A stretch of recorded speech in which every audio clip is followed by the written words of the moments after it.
제가 기억나는 분은 쇼그렌 증후군 환자분이 자기는 정말 15분마다 눈을 감고 누워서 쉬지 않으면 일상생활이 불가능할 정도로 피로감이 너무 극심하다. 저희가 보는 가장 흔한 경우는 폐 침범 사례들은 많이 보고 좋은 결과를 보고 있습니다. 쇼그렌 증후군이 발생한 여성분들을 보면 지렴을 갖고 계신 분들이 많아요. 그러니까 오랜 시간 지렴이 반복됐다거나 조금만 피곤하면 방광염이나 지렴이 생긴다. 그러면 이제 병원에서 처방받는 약들은 보통 항생제거든요. 근데 그게 또 항생제가 면역계 교란을 또 만들어서 악순환이죠. 그 점안액은 그 사이클로스포린이라고 하는 면역 억제제가 함유된 점안액들을 쓰시는 분들이 있는데 이거는 권장드리지 않고요.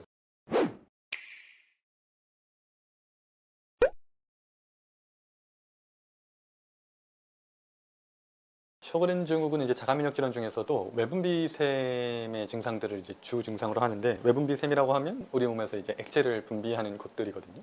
가장 흔하게는 이제 눈물, 콧물 또는 구강 이제 침이죠. 이런 곳들에서 그래서 구강 건조, 안구 건조, 이제 코가 건조하다거나 이런 건조감들을 많이 호소하시고, 또 이게 물을 분비하는 장기들이 여러 군데가 있는 것들이 이제 장도 사실 소화 효소 같은 액체들이 분비가 되다 보니까 소화 장애, 이제 불량, 소화 불량, 뭐 변비 이런 증상을 호소하시기도 하시고, 여성분들 같은 경우에는 이제 질 같은 곳에서 질 윤활액들이 나오는 데에서도 이제 공격을 받다 보니까 질이 건조해서 방광염이나 질염 같은 것들이 좀 자주 발생한다거나 하는 증상으로도 많이 호소하시는 환자분들을 많이 보게 됩니다.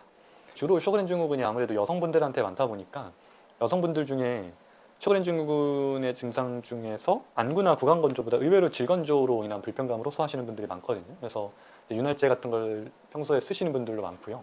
근데 질건조라는 증상이 생각보다 환자분들은 그냥 이제 만성적으로 질염이 반복된다거나 이제 생식기가 가렵다 이런 정도 증상으로만 느끼시고 이걸 쇼그렌 증후군과 연결을 못 하시는 분들이 많이 계셔서 그것도 쇼그렌 증후군의 증상이 맞고요.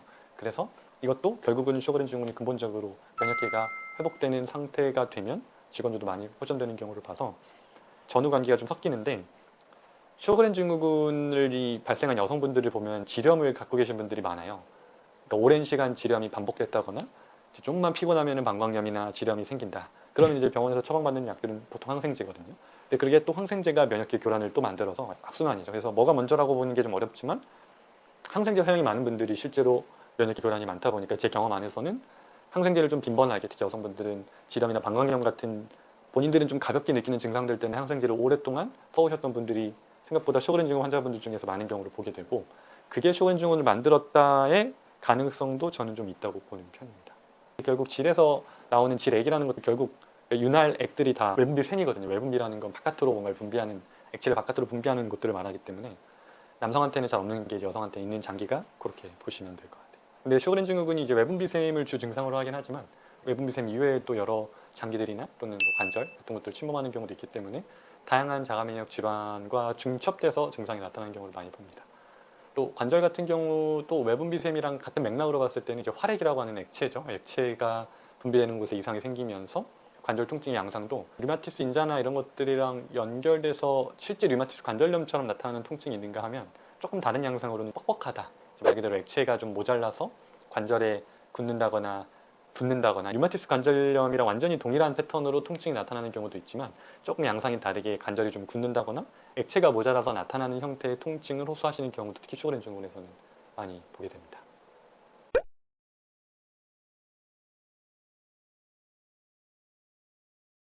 왜 나타나냐 하면 결국 교란된 면역세포들이 내 몸의 정상 조직, 그중에서 특히 외분비샘을 주로 적군이라고 인식을 해서 공격을 하면서 그 부분들의 기능이 떨어지면서 이런 증상들이 나타난다고 보면 되겠습니다.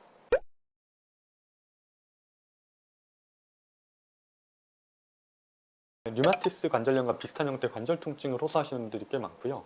제일 얕게는 이제 다 연결되는 건데 외분비샘 증상이랑 연결해서 구강이나 침샘, 눈물샘 같은 것들이 건조하다 보니까 건강한 분들에 비해서 피로감을 정말 쉽게 빨리 느껴서, 뭐 예를 들면 제가 기억나는 분은 쇼그렌 증후군 환자분이 자기는 정말 15분마다 눈을 감고 누워서 쉬지 않으면 일상생활이 불가능할 정도로 피로감이 너무 극심하다 하는 증상들. 뭐 사실 듣고 나면 쇼그렌 증후군이라는 걸 알고 나면 연결이 되지만 그냥 들었을 때는 그냥 마냥 그냥 피곤한가 보다, 정말 극도로 피곤한가 보다라고 생각할 수 있는 증상들이 쇼그렌 증후군의 뭐 전조 증상, 사실 전조 증상이라고 보기는 어렵죠. 이미 증상이 나타난 건데 그게 환자분들이 내가 건조해서라고 생각을 못하고 그냥 피곤하다로 좀 막연하게 생각하시는 분들을 좀 보긴 하는 것 같아요.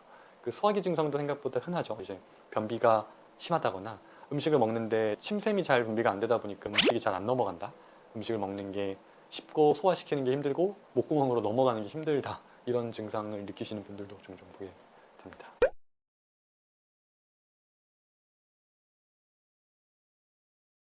외분비샘을 면역세포가 공격해서 기능이 떨어진 거기 때문에 그 부분을 해결하는 방법은 아니지만 결과적으로 수분 부족을 채워주는 방식은 맞기 때문에 권장드리고요. 특히나 고강 건조가 심한 분들은 수분 섭취는 아주 적극적으로 권장드리는 방법이기는 합니다. 다만 이제 환자분들이 적극적으로 물을 드시라고 하면 한 번에 이제 할당량을 채우려고 하는 경향이 있는데, 모강건조증의 핵심은 한 번에, 그러니까 많은 양의 물을 드시는 것보단 적은 양을 자주 계속 습관적으로 물을 계속 적은 양을 많은 빈도로 드시는 걸 중요하게 안내를 드립니다. 물은 가장 필요한 수분의 섭취 관점에서는 이온이 함유된, 특히나 이온 음료는 대부분 설탕이 많이 들어가기 때문에 그거는 근본적으로 수분 섭취보다는 당 섭취가 더 많을 가능성이 높아서 권장드리지 않고요. 그래서 수분은 제일 좋은 건 생수, 사실 생수보다 제일 좋은 수분 섭취 방법은 채소와 과일입니다. 채소 과일에 포함된 물들이 체내에 머물기 제일 좋은 형태의 미네랄은 채소 과일에 있는 물이라고 보시면 돼서, 물 중에서 1번은 채소 과일에 함유된 물, 2번 그게 안 될 때는 일반적인 생수를 권장을 드립니다.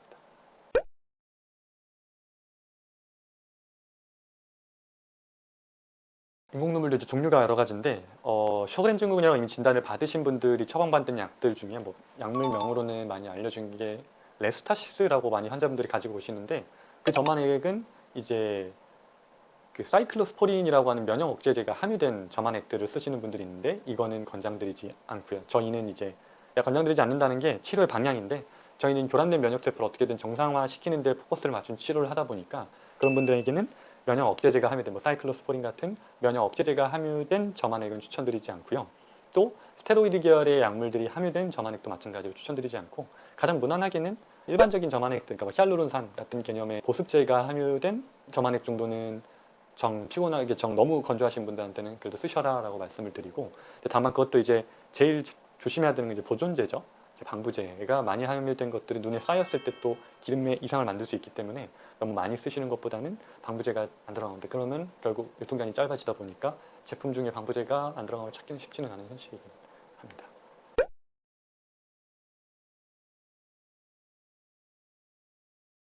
비강, 인후부의 건조감, 피부 건조도 다 제일 근본적인 방식은 수분 섭취입니다.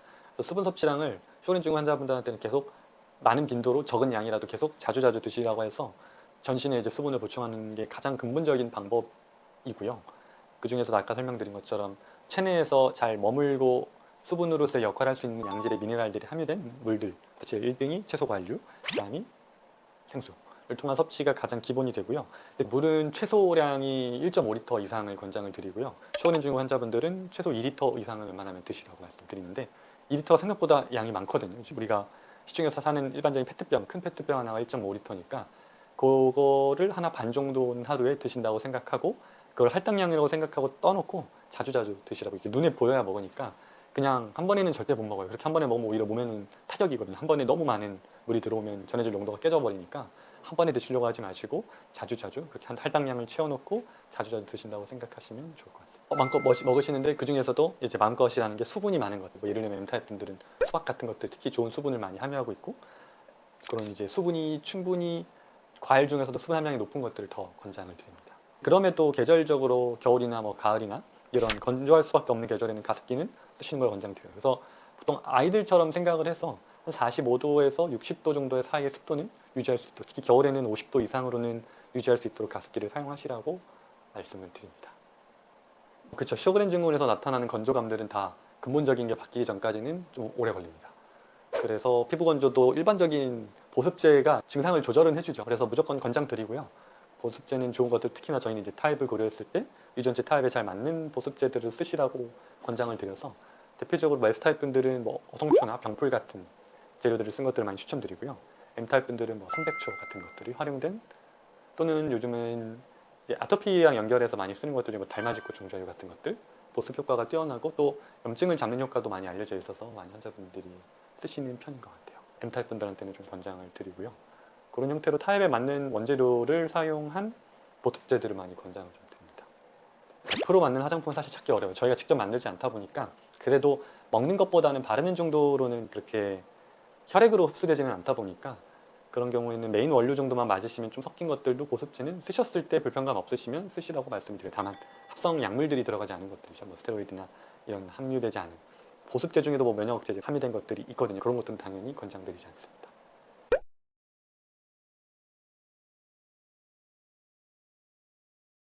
피로감을 없애는 방식을 치료한다기보단 아까도 설명드린 이제 전제가 그런 피로감의 근본적인 원인은 결국 외분비샘의 기능 저하죠. 그로 인한 건조감이라 그분 같은 경우에는 한 3개월 정도 지난 시점부터 표현을 그분이 말씀하신 게 눈이 맑아지는 느낌이 든다. 이제 예전에는 하품을 해도 눈물이 안 나왔는데 이제는 하품하지도 않거든요. 일상생활하는데 눈물이 이렇게 분비되는 게 느껴진다.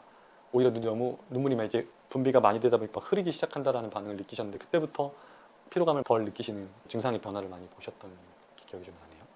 그거는 결국 근본적인 방식이죠. 그래서 피로감을 없애기 위한 치료를 한다기보단 건조감을 완화시키게 되면, 즉 건조감을 완화는 결국 외분비샘의 기능 회복. 그 근거는 면역세포의 정상화가 되면 외분비샘의 기능이 올라오고 그 결과로 건조감이 회복되고 그 결과 피로감을 주는. 물론 조금 이 방금 사례 같은 경우에는 건조감으로 인한 피로감이었기 때문에 더 그렇지만 이 쇼그렌 증후군은 기본적으로 전신질환이거든요. 그러니까 면역계가 교란됐다는 건 그동안의 생활에서 특히 대사 관점에서도 이미 꼬일 대로 꼬여 있는 상태라 피로감은 당연히 극심할 수밖에 없는 경우가 많고요.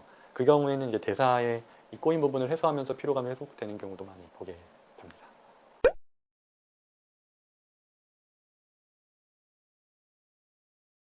쇼그렌 증후군으로 인한 장기 침범 저희가 보는 가장 흔한 경우는 폐 침범 사례들은 많이 보고 좋은 결과를 보고 있습니다.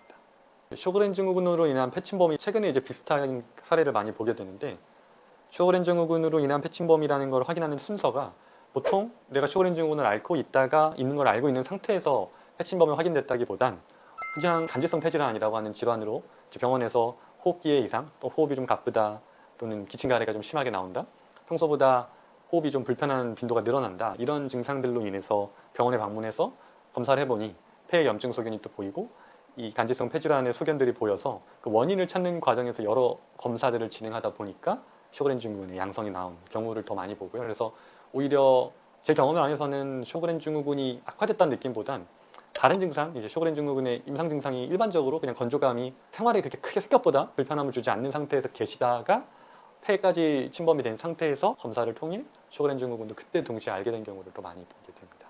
물론 쇼그렌 증후군을 알고 지내시다가 폐 침범까지 연결된 경우도 보기는 봅니다. 근데 빈도를 보면 전자가 조금 더 많은 것 같기는 해요. 그래서 저도 최근에 그 사례들을 많이 리뷰를 해보고 있는데 논문들을 찾아봐도 그러니까 쇼그렌 증후군을 포함한 이제 자가면역질환, 이제 결체 조직 질환이라고 하는데 결체 조직 질환과 연결된 간질성 폐질환이 발생됐을 때 생각보다 이 결체 조직 질환을 먼저 알고 있는 경우보다 이제 간질성 폐질환을 알고 나서 결체 조직 질환을 추후에 진단받는 경우가 더 많다는 결과들을 좀 보게 됩니다.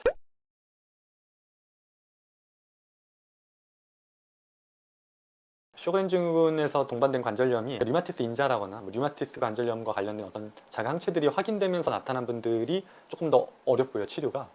이렇게 이제 두 가지가 중첩해서 나타난 자가면역질환들 치료가 좀 더 경과가 오래 걸리는 편이고 그런 항체나 이런 혈액학적으로 어떤 수치상에서 관절염이 류마티스 관절염을 시사하는 소견이 없는 분들은 조금 더 빠른 편이기는 합니다. 또 관절염이라는 게 결국 염증이니까요. 그러니까 이 자가면역질환은 체내의 만성 염증 상태에서 나타나는 질환이기 때문에 이 염증이 해결되면서 통증이 많이 가라앉는 경우를 많이 보고요.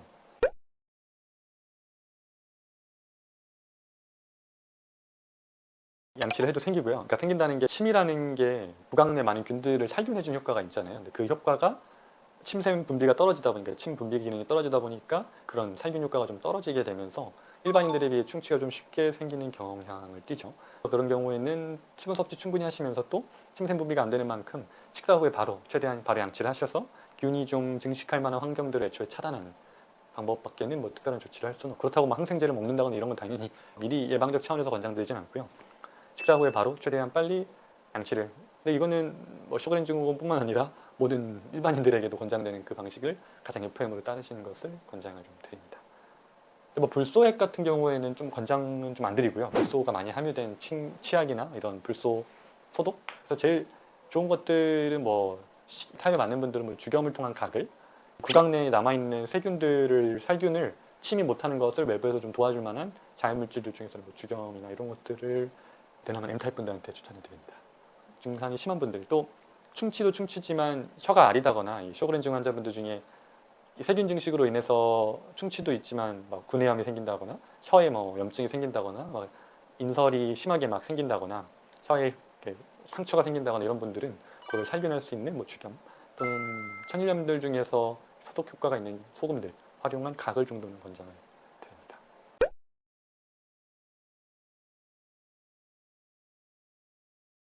초음파로 스캔을 해봤을 때 뭐 악화선이나 이하선 같은 곳이 부어 있는 분들이 있으시거든요, 염증으로. 근데 그런 분들하고 특별한 방법보다는 해당 부의 염증을 배출시키기 위한 치료들 또는 음식들을 처방을 하다 보니까 그런 분들에게 필요한 뭐 녹즙, 약물들은 제가 처방을 드리고 생활에서 할 수 있는 제일 좋은 이 침샘부종을 회복하는 방법은 또 수분 섭취입니다. 또 수분 섭취를 충분히 특히나 양질의 비타민, 양질의 미네랄에 함유된 수분을 섭취를 해서 해당 부의 염증을 좀 빨리 순환시켜서 배출시키는 걸 많이 권장을 드리고 있습니다.